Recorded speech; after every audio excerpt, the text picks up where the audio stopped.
poste yon video de sa, denye fwa mte poste video an, kote mwen tabal nan interview pou mdak nan test mwen ya, citizenship test mwen ya. So, jodi an mwen pale nan seremoni ya. Jodi an sejou pou mwen remet yo paspor mwen, green card yo te bon mwen lemte ya vini isi. Tout bagay yo te fek bon mwen lemte vini isi ki pou te fem legal nan peyi an, jodi an mwen remet yo pou yo ka bon mwen sertifika Ameriken ya.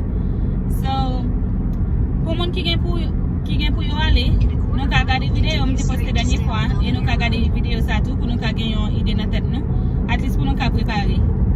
E sa mwen fè tou, mwen gade video lot moun, so lem ale mwen gen yon ide de ki sa ou pal pale, de ki sa ou pal di, so lem mwen ve pou mpase isi.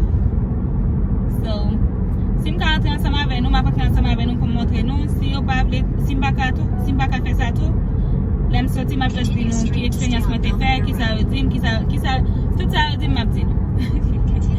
So, anale, bye guys!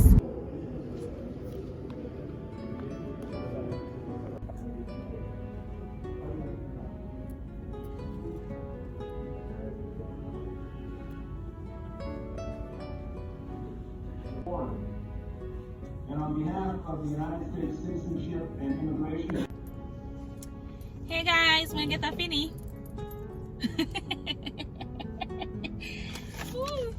Li pa pran long mem, li pa pran pil tan. Mba men fè 45 minit an dan.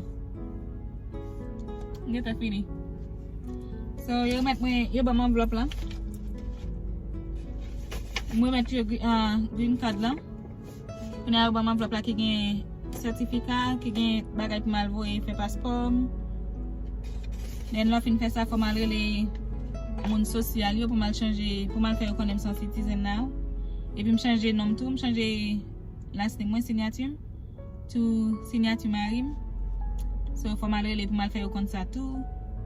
Kòz kon am gon diferent, yon diferent last name koun ya.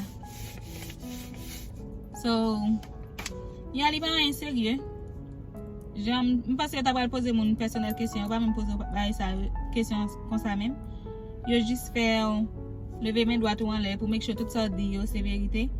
Apre sa, that's it. Juj nan li just vini li pale ansama. Li pa men vini, pou konen koz korona tout ba yo diferent, so nou just we juj nan sou screen. So li di salge pou l di, epi that's it ou fini, yo bo sertifika ou den pou mwen lakay. Si ou vle pran foto, si ou pa vle pran foto tou, mwen lakay ou, that's it.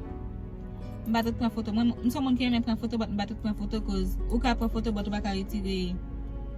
baka retire cache ne, so I'm like, okay, what's the point? So mbat men mwete fè foto. So, net an fini.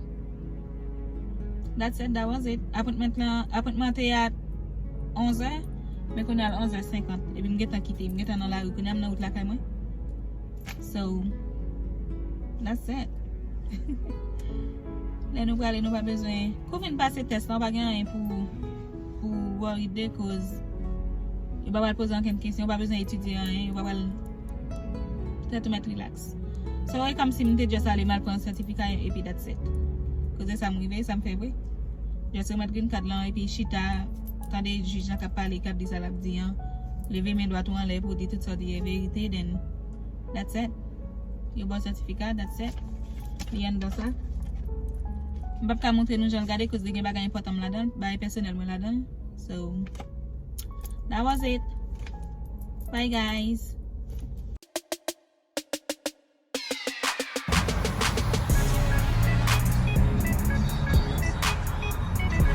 Mwen ve kay mami akoun yan, bal vi rentre. Mwen bal vi akoun yan.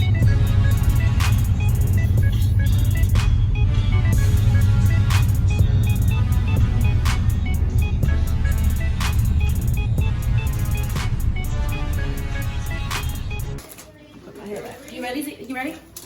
I say Z so they mind. Okay guys, me manje ya. Me manje ya, nou gen de na sayo. So, nou pral manje.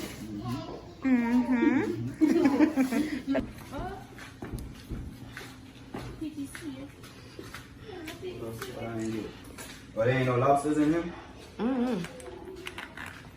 I think last time they capped when they did it. They gave us lobster last time. They did it? They did last time. Yeah, but I think they like did a mistake. You call me Fritz? Plate look good.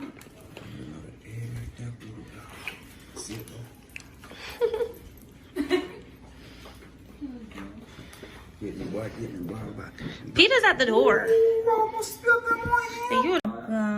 Shrimp.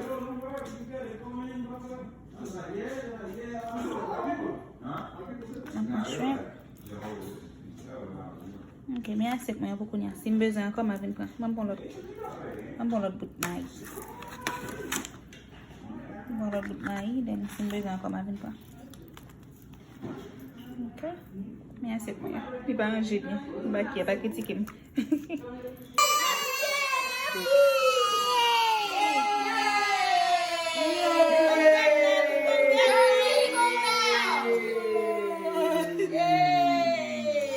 Mommy got a toothpick.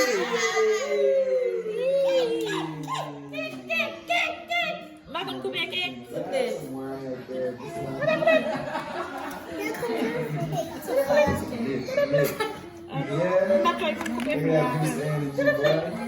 Yeah.